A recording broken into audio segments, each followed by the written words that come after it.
श्रीनगर शहर के बिशंबर नगर इलाके में सिक्योरिटी फोर्सेस और मिलिटेंटों के दरमियान एनकाउंटर हुआ। इस एनकाउंटर में 2 पाकिस्तानी मिलिटेंट हलाक हुए हैं। इनके पास से गोला बारूद जब्त किया गया। आईजीपी कश्मीर विजय कुमार के ट्वीट के मुताबिक इस एनकाउंटर में मारे गए मिलिटेंट मायसोमा में सीआरपीएफ एहलकारों पर हालिया हमले में मुलविस थे। काबिल जिक्र है कि यह एनकाउंटर भी सयाहों के इलाके डलगेट के करीब हुआ है।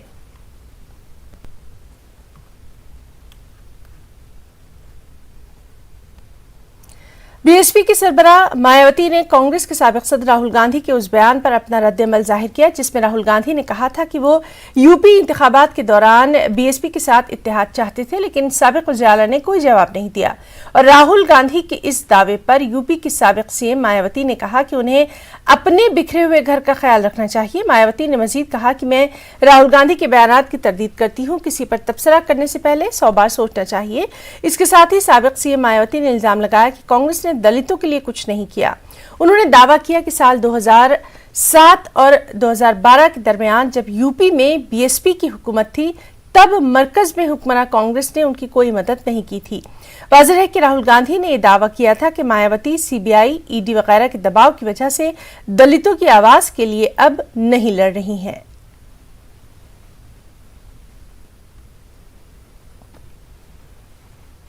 और कांग्रेस लीडर पीएल पुनिया ने न्यूज़ 18 उर्दू से खास बातचीत में कहा कि राहुल गांधी जो भी बात करते हैं वो अपनी पूरी जिम्मेदारी से करते हैं।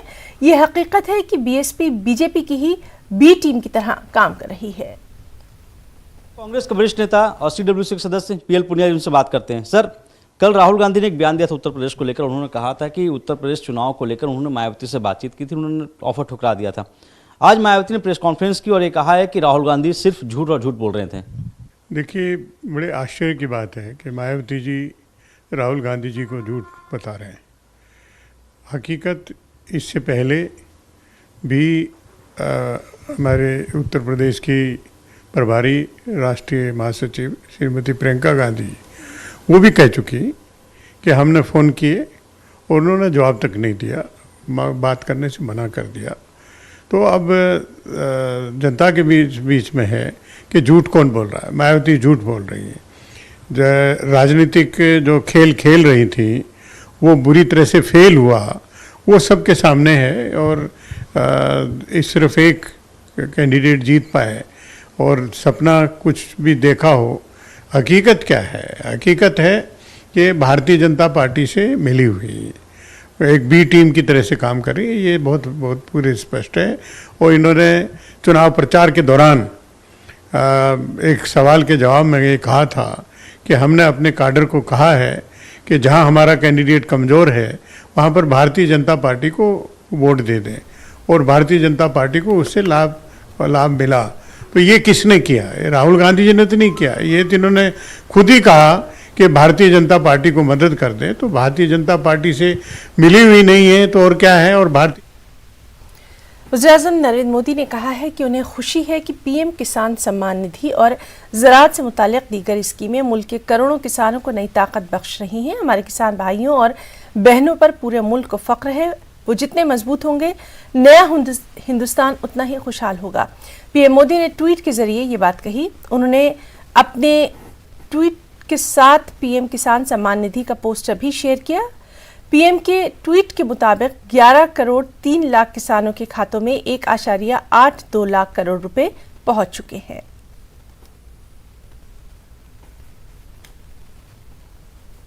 यूपी के सीएम योगी आदित्यनाथ ने गोरखपुर के मंदिर में जनता दर्शन मुनक्किद किया। उन्होंने अवाम के मसाइल सुने और मसाइल के हल के लिए मुताल्लिका अहदेदारों को हिदायत जारी की। जनता दर्शन में आने वाले लोगों ने उनके मसाइल के हल की यकीन दहानी पर खुशी का इजहार किया। वहीं यूपी के वज़ीर-ए-आला योगी आदित्यनाथ ने गोरखपुर में मुख्यमंत्री आरोग्य मेले का इफ्तिताह किया। उन्होंने इस मौके पर कहा कि उनकी हुकूमत आवाम की सेहत की देखभाल के मामले पर पूरी तरह से संजीदा है। इस मौके पर कोविड के सख्त तरीन दिनों में कोरोना वबा पर काबू पाने के लिए जद्दोजहद करने वाले कोरोना वॉरियर्स को मुबारकबाद भी पेश की गई। एक जनता जनार्दन की सेवा के लिए अपने आप को वहां पर तैयार करेगी। आज का यह जंगल कौड़िया मुख्यालय पर यह मुख्यमंत्री आरोग्य मेला का शुभारंभ एक बार फिर से करते हुए मुझे प्रसन्नता की अनुभूति हो रही है। कोरोना के दौरान प्रदेश ने जो बेहतरीन कार्य किया, आज उसका परिणाम है यानी जिसमें हमारे हेल्थ वर्कर हैं, कोरोना वॉरियर्स है, आंगनबाड़ी है, आशा वर्कर हैं, एएनएम है, ग्राम प्रधानगण हैं, अन्य चुने गए जनप्रतिनिधि हैं, इन सभी ने टीम भावना के साथ काम करके राज्य सरकार के साथ मिलकर के भारत सरकार की गाइडलाइन का पालन किया। उसका परिणाम रहा हम बेहतरीन मॉडल देने में सफल हुए। धान की खरीदारी को लेकर टीआरएस पार्टी कल दिल्ली में मरकज के खिलाफ बड़े पैमाने पर धरना मुनक्किद करने जा रही है। टीआरएस एमएलसी के कविता और टीआरएस पार्टी के अरकान पार्लियामेंट ने दिल्ली में एहतजाजी मुकाम का दौरा करते हुए यहां तैयारियों का जायजा लिया। इस मौके पर के कविता ने कहा कि मरकज की बीजेपी हुकूमत किसानों के साथ इंसाफ करने में पूरी तरह से नाकाम हो गई है। पंजाब के किसानों के साथ इंसाफ और तेलंगाना के किसानों के साथ सौतेला सलूक किया जा रहा है। For tomorrow's Mahadharna, which the capital of India is going to witness, a mammoth protest from the farmers of Telangana. The reason for the protest is the government of India is not maintaining a uniform procurement policy for the country. Their policies are selective, biased, and in a way affecting the farmers of Telangana. Our Honorable Chief Minister has been supporting the central government on issues concerning the nation. But unfortunately, the reciprocation from Government of India, especially the BJP-led government, is totally failing in its duties to maintain the spirit of federalism. TRS की पूरे party के नेता मंडल से लेके MP तक सारे नेता यहाँ पे मौजूद होंगे। कल के दिन प्रोटेस्ट होगा यहाँ भारी तादाद में हमारे तेलंगाना से सारे पार्टी के नेता यहाँ पे आएंगे। इसकी वजह सिर्फ और सिर्फ ये है कि तेलंगाना जो सूखा प्रदेश था, हमारे किसान फ्रेंडली नीतियों की वजह से आज तेलंगाना हरित प्रदेश बन गया है। तेलंगाना की जो फसल है वो 2 गुनी हो चुकी है, लेकिन इसका प्रोक्योरमेंट में केंद्र सरकार अड़चन डाल रही है और केंद्र सरकार का ही ये रिस्पॉन्सिबिलिटी है कि हर एक किसान को वो एक सिक्योरिटी दे, नहीं तो एमएसपी का कोई मतलब ही इस देश में नहीं बनता है। तो हमारा इतना ही डिमांड है कि हर एक स्टेट से आप किसान का जो प्रोड्यूस है, फसल है, उसे प्रोक्योर करिए। हर एक स्टेट के किसान को इस देश में, हिंदुस्तान में एक भरोसा होना चाहिए केंद्र सरकार के तरफ से। अगर ये भरोसा किसान को नहीं मिलेगा तो हमारे देश की जो फूड सिक्योरिटी है वो भी खतरे में आ जाएगी। तो हम केंद्र सरकार से आज यही विनती करते हैं कि किसान को बर्बाद करके कोई भी सरकार आज तक आबाद नहीं हुआ है। ये आप याद रख ले। किसानों का प्रोटेस्ट एक बार आपने महसूस कर चुके हैं, देख चुके हैं, आपके काले कानून वापस ले चुके हैं। तो और एक बार किसान को ना भड़काइए, किसान की जो दर्द है वो समझिए, उनके भावनाओं के कदर करिए। आज तेलंगाना का किसान दिल्ली के सड़कों पे उतर आया है। खबरों में वक्त एक छोटी सी ब्रेक का।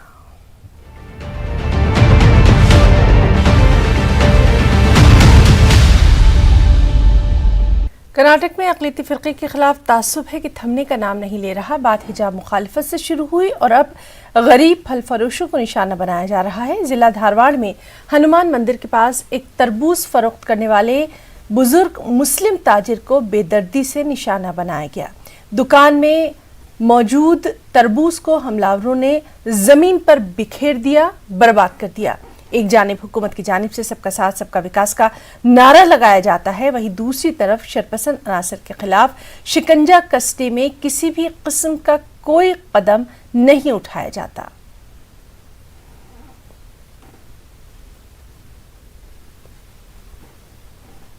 कर्नाटक में एक जानिब जहां नफरत का बाजार गर्म है, दूसरी तरफ इत्तेहाद भाईचारे की शानदार मिसालें भी देखने को मिल रही हैं। बेंगलुरु के कोरमंगला में मौजूद मस्जिद मामूर में पुलिस की जानिब से मुस्लिम भाइयों के लिए खास इफ्तार का एहतमाम किया गया। इफ्तार के मौके पर मकामी हिंदू भाइयों को भी मदऊ किया गया। इफ्तार में assistant commissioner of police Sudhir M Hegde, Koramangala police station के इंस्पेक्टर रवि केवी समेत पुलिस स्टेशन का दीगर अमला मौजूद रहा। कोरमंगला पुलिस की जानिब से रोजेदारों के लिए फल और शरबत का खास इंतजाम किया गया था। खुद पुलिस ऑफिसर्स और पुलिस एहलकारों ने अपने हाथों से रोजेदारों में ये फल तकसीम किए। मस्जिद मामूर कमेटी के जिम्मेदारों ने कहा कि एक तारीखी दिन है, पहली मर्तबा पुलिस की तरफ से इफ्तार का इस तरह से इंतजाम किया गया। न्यूज़ 18 उर्दू ने इस मौके पर पुलिस ऑफिसर से बात करने की कोशिश की, लेकिन आला उहदेदारों ने कहा कि आला अफसरान की इजाजत के बाद बगैर वो मीडिया में कोई बयान नहीं दे सकते, लेकिन लोगों में एतमाद को मजबूत करने, मुख्तलिफ मज़ाहिब के दरमियान मोहब्बत को परवान चढ़ाने की पुलिस महकमे की इस कोशिश की हर जानिब सताइश की जा रही है। पुलिस डिपार्टमेंट की तरफ से इफ्तार का इंतज़ाम किया गया था। पुलिस डिपार्टमेंट के तमाम आला अफसरान यहाँ पर तशरीफ़ लाए थे। उससे पहले उन्होंने पूरे इंतज़ामात किए थे इफ्तार के लिए, फ्रूट्स वगैरह, खजूर वगैरह का। फिर जब वो आए तो आइन इफ्तार के वक्त इफ्तार रोज़दारों को जो उन्होंने खुद खड़ के जो है उसकी तकसीम की लोगों को, हमारे रोज़दारों को जो है। एक बहुत एक अच्छा मंजर था यहाँ पर देखने को मिला, जहाँ के आज तक कभी भी कोई कम्युनल गड़बड़ नहीं हुई है और हमारी जो रिलेशनशिप है दूसरे कौमों के साथ यहाँ पर सबसे मिलजुल कर है। यहाँ पर जैसे आप बगल में देखेंगे गणेश टेम्पल है, साईं बाबा टेम्पल है, ये सारे लोग हमारे साथ मिलकर रहते हैं हमेशा। और आज ख़ास तौर से जो है जो पुलिस का यहाँ पर आना, ये बहुत अच्छी बात हुई है। वो इसलिए कि आज के जो हालात है, ये हालात के हिसाब से हमारा और पुलिस का रिलेशनशिप जो है बहुत अच्छा होना चाहिए। हर मस्जिद वाले जितना भी हो सकता जो गैर मुसलमान हैं उनके साथ में भाईचारा पहला हमारे लिए सबसे मजबूत है कि भाईचारा चाहिए। आज ये भाईचारे के बाद में आगे है नहीं, हम जो भी है तालीम के बारे में बोलिए, हॉस्पिटल के बारे में बोलिए, आगे आगे जैसा जैसा बढ़ते जाएंगे इंशाल्लाह करते जाएंगे। वो डिवीज़न का ऑफिसर्स आके इधर पूरा फूड डिस्ट्रीब्यूशन करके उसके साथ फ्रूट्स है, क्या इफ्तारी के लिए क्या क्या होना, रोज़ा खोलने के लिए क्या क्या होना, वो पूरा सब लोग मिल के थोड़ा बांट के सब लोगों को क्या साथ में लेके चलेंगे करके बोल के सब लोगों को बांट के उन लोग बता के दिए सर राजा सब लोगों को। हाँ सर, हम लोग भी आए थे सर, हम लोग भी मिल के करके सर, हम लोग भी पूरा करते क्या दिवाली भी करते, गणेश भी करते, बकरीद भी करते, रमजान भी करते सर। हम लोग भी, हमारा इसमें रिलीजन्स ऐसा कैशिज्म नहीं है, हम लोग पूरा मिल के हम लोग काम कर रहे हैं सर। इधर ज़कात इस्लाम के बुनियादी अरकान में से एक है। ज़कात एक ऐसा नज़्म है जिससे माशरे में एक इनकलाबी तब्दीली लाई जा सकती है, और इन तमाम ख्यालात का इजहार कर्नाटक के रायचूर में समाजी और मिली रहनुमाओं और दानिश्वरों ने न्यूज़ 18 उर्दू से ख़ास बातचीत में किया। दानिश्वरों ने इस मौके पर कहा कि गरीबों की खबरगिरी और उन्हें बुनियादी ज़रूरियात फराहम करना फ़र्ज़दान तौहीद पर फ़र्ज़ किफ़ाया है। उन्होंने कहा कि कोरोना और लॉकडाउन के बाद समाज का एक बड़ा तबका आज भी कशमकश और तंगदस्ती में मुब्तला है। इसी के साथ आसमान छूती महंगाई ने गरीब ख़ानदानों का जीना मुश्किल कर दिया है। मिली रहनुमाओं ने माह रमज़ान मुबारक में ज़्यादा से ज़्यादा गरीब ख़ानदानों, छोटे ताजिरों, मेहनत कशों और मुस्तहिक रिश्तेदारों को ज़कात के ज़रिए माली इमदाद करने की साहिब निसाब हजरात से ख़ास अपील की है। ज़कात का फरीज़ा हम सब पर है, उस सिलसिले में हम अल्हम्दुलिल्लाह इज्तिमाई कोशिशें करते हैं। बहुत सारे इदारे हैं जो इस सिलसिले में आगे बढ़ चढ़ करके हिस्सा लेते हैं, और इनफरादी तौर पर भी लोग जो है अपनी अपनी ज़कात मुस्तहिक़ीन तक पहुंचाते हैं। माशाअल्लाह बहुत बड़ा काम होता है। इस रमज़ान के महीने में खुसूसन लोग जो है ये काम करते हैं। लेकिन इस सिलसिले में जो एक अहम बात की तरफ हमें तवज्जो देनी चाहिए वो ये है कि हम अभी कोविड के दौर से गुज़रे हैं। तकरीबन 2 साल बिजनेसेस मुतासिर रहे। कई छोटे मोटे जो बिजनेसमैन थे और ठेला लगाने वाले थे वो माशी तौर पर काफ़ी परेशान हाल हो चुके हैं। कर्ज़े लिए हैं उन लोगों ने और अब उनका ज़िंदगी गुजारना काफ़ी मुश्किल है। तो हम इस सिलसिले में आप तमाम से अपील करते हैं कि इन लोगों का खुसूसन ख्याल किया जाए। हर साल रमज़ान में जो ज़कात निकाली जाती है उसके अंदर कई एक डाइवर्जन्स होते हैं। लोग जो हैं मदरसे को देना या फिर सफ़ा बैतुल माल को देना या फिर कलेक्टिव किसी तंजीम को देना, ऐसा डिसीजन ले रहे हैं। तो मैं अल्तमस गुजारिश करता हूं उन लोगों से जो अहल हैं ज़कात देने के, वो सबसे पहले इसको प्रायोरिटी बनाएं, प्रायोरिटाइज करें।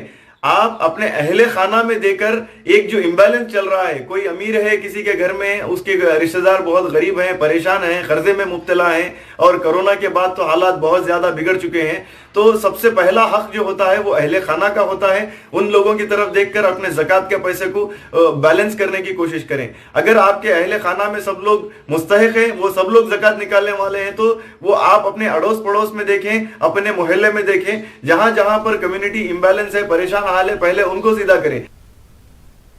मुतनाज़ा हिंदू संत कालीचरण महाराज की सेनाजोरी एक बार फिर सामने आई। बाबा कौम महात्मा गांधी जी की तौहीन करने के बाद वो अब भी अपने मौक़िफ़ पर कायम है।